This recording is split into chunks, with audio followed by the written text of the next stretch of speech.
What's up guys, Dylan here from the Breaking Point, coming to you from the hills of Arizona, where Mike and I are just finishing up our wild goose chase slash mule deer hunt. And I wanted to do a vlog on how we film these sort of run and gun spot and stalk hunts. And this is a pretty good example of the country that we do it in and the gear that we use on most of our hunts. So I'm just gonna get into it, breaking down everything that we use as I'm running following Mike as he's the hunter. So typically running 3 cameras on a hunt like this. This is the main camera here. We're running both A7 IIIs. This is a 100 to 400 lens that I actually rented for this trip. I can get into why I did that in a little bit. But then have a GoPro here mounted onto the handle for wide angle stuff.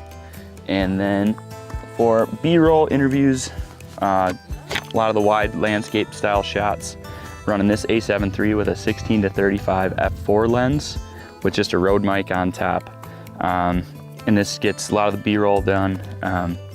Great for all the photos that we do, the wide angle kind of showing what this country is like. And wanted to just kind of get into, you know, kind of scenarios on how we hunt, and always carrying binos so that I'm hunting just like Mike is, trying to pick up deer, keep tabs on deer. As we're doing these hunts, this is always free on me, ready to go at all times. In case we get into something quick, need it to be ready. We're running a wireless mic on here most of the time. Mike has it on the camera he's filming with right now. So typically there's a wireless mic adapter on here. It doesn't have any cords, it plugs right into the hot shoe, so that's great. No cords to worry about being unplugged, keeping out of brush, that sort of thing. But for these hunts, you know, we do a lot of glassing, so this is the only tripod I carry on these hunts. I don't carry a big Manfrotto for these sort of hunts.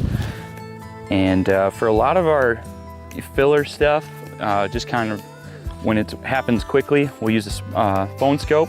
Just attaches like that, super easy, films in 4K from your iPhone, and actually get surprisingly good footage off of that for the long range stuff.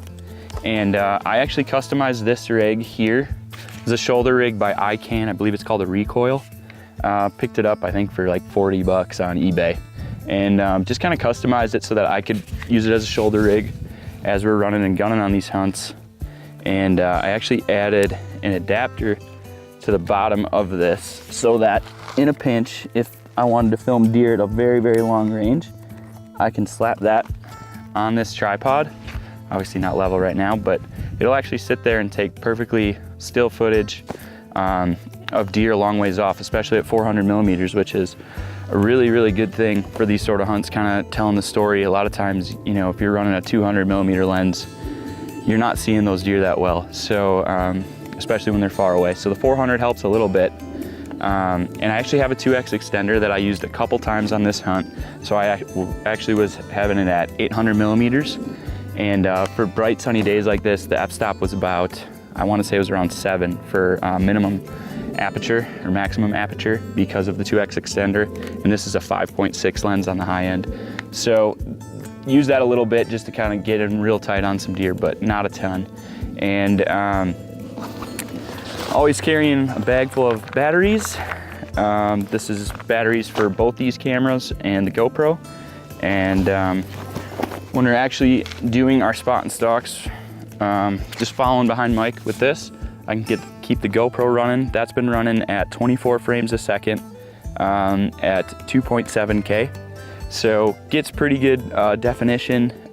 It's kind of shaky, kind of wobbly, but it gives you that real feel in the moment as stuff's happening. I'm chasing Mike, he's chasing a mule deer. So kind of showing that perspective.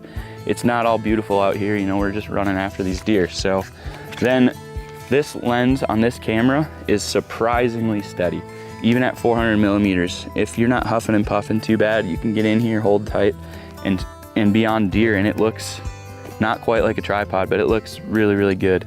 So for kill shot, that sort of thing, I was pretty confident at being able to hold at 400 millimeters freehand, basically, with the recoil. That just kind of brings me to why I rented this lens, the 400 millimeter versus the 70 to 200 that I actually own, which I would typically use on the A7S that Mike is filming. But with this camera, you don't get a 2.2 crop, so I can't get that 400 millimeters. And I wanted to take a lot of photos on this trip. So This camera, I believe, has 24 megapixels, while the A7S is only at 12.2, I believe. So those photos on there look good, but if you want to blow them up and crop in, you're not going to be able to very well with the A7S. So the A7 III is much better for photography. The video is actually surprisingly good on it as well. 120 frames a second we were running for all of our chasing stuff, hunting stuff, and we're going to run that for the kill shot, but it never happened. So then we were running 4K, 24 frames a second for all of the interviews, and a lot of the landscape, B-roll, that sort of thing. That kind of gets through the main breakdown of how we film these hunts.